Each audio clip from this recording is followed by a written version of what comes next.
Alam mo ba na may isang lugar sa North Korea kung saan ang mga pamilya ay nakakulong habang buhay dahil sa pagkakaroon ng South Korean na pelikula? Camp 22, ang pinakamalaking political prison ng North Korea. 50,000 tao ang nakakulong dito. Kasama na ang mga bata na ipinanganak sa loob ng kampo. May 3 seksyon ang kampo.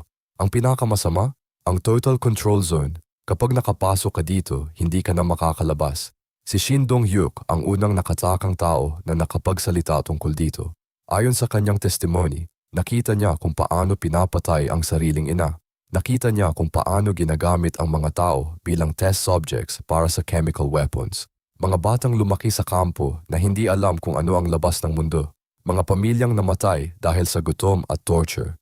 Mga public executions na ginagawang entertainment. Kahit ngayon, patuloy pa ring tumatakbo ang Camp 22. Nakikita pa rin ito sa satellite images. Ang tanong, gaano karaming tao pa ang naghihirap doon ngayon?